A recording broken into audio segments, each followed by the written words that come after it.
जय हिंद साथियों। हड़प्पा सभ्यता को समाप्त करने के बाद अब हम देखेंगे वैदिक संस्कृत, जिसका कार्यकाल 1500 ईसा पूर्व से 600 ईसा पूर्व तक चला था। इसके बारे में हम आज से क्वेश्चन करेंगे। तो आप 10 क्वेश्चन में बताएंगे आपके कितने सही हुए। आज का पहला क्वेश्चन है, पूर्व वैदिक या ऋग्वैदिक संस्कृत का काल किसे माना जाता है। आपको मैं हमेशा 2 ऑप्शन दूंगा। इसका आपका ए सही हो जाएगा, 1500 ईसा पूर्व से 1000 ईसा पूर्व तक। अगला क्वेश्चन, उत्तर वैदिक संस्कृत का काल किसे माना जाता है। उम्मीद करता हूँ आप अपने ऑप्शन चूज कर लेते होंगे। इसका है बी, 1000 ईसा पूर्व से 600 ईसा पूर्व तक। अगला क्वेश्चन, आर्य शब्द का शाब्दिक अर्थ क्या है, वीर योद्धा या श्रेष्ठ कुलीन।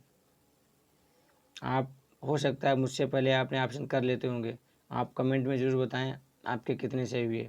इसका ऑप्शन हो जाएगा सही बी, प्रारंभिक कार्यों के बारे में निम्न कथनों में से कौन सा सही नहीं है, मतलब नहीं है। तो दोस्तों आपको मैं दूंगा 2 ऑप्शन, ये रहे आपके 2 ऑप्शन, बताएं। तो आर्यों से जो कलर संबंधित है वो आपका हो जाएगा ऑप्शन बी, वे मुख्यतः नगरों में निवास करते थे। ये नहीं, गलत है।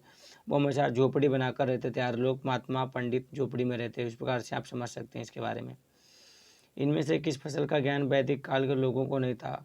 आपके पास 2 ऑप्शन है, आप बताएं किस फसल का ज्ञान वैदिक या आर्य लोगों को नहीं था। तंबाकू का नहीं था, उसमें जो आम लोग आज शराब दारू कहते हैं जिसे, उसमें उसे मदिरा कहा जाता था, ठीक है। या फिर सोमरस कहते थे देवता लोग। हर कोई भी काल हो, जो मदिरा पान रसपान हमेशा हुआ है, इसके नाम बदलते हैं, ठीक है। जिस प्रकार से उसमें सोमरस या मदिरा कहा जाता था। उत्तर वैदिक काल के वेद विरोधी और ब्राह्मण विरोधी धार्मिक अध्यापकों को किस नाम से जाना जाता था। आपके पास है 2 ऑप्शन, आप बताएं कौन सा सही है। आपका इसमें श्रमण यानी बी सही हो जाएगा। अगला क्वेश्चन, वैदिक गणित का महत्वपूर्ण अंग कौन सा है। आपके पास है 2 ऑप्शन, बताएं कौन सा सही है। शूल व सूत्र या ज्योमिति यानी गणित से संबंधित है, और या वैदिक गणित का महत्वपूर्ण एक अंग माना जाता है। किस वेद में प्राचीन वैदिक युग के संस्कृत के बारे में सूचना दी गई है।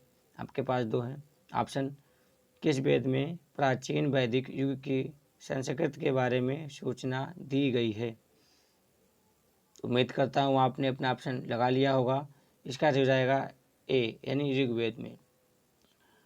निम्नलिखित में से उत्तर वैदिक काल में लिखे गए ग्रंथों का सही क्रम कौन सा सही है। उत्तर वैदिक काल में जो ग्रंथ लिखे गए उनका आपको सही से क्रम बताना है। वेद ब्राह्मण आयण और उपनिषद, या वेद उपनिषद ब्राह्मण और आयण। तो इसका आपका ए सही हो जाएगा, वेद ब्राह्मण आयण और उपनिषद। वेदों की संख्या कितनी है, ये आपके पास ऑप्शन आप सबको आता होगा क्वेश्चन। वेदों की संख्या 4 है। तो दोस्तों इस प्रकार हमने 10 क्वेश्चन कर लिए हैं। तो आप हमें बताएंगे कि आपके इसमें कितने सही हुए। और दोस्तों ठीक है, तो आज के लिए इतना रखते हैं। जय हिंद, जय भारत।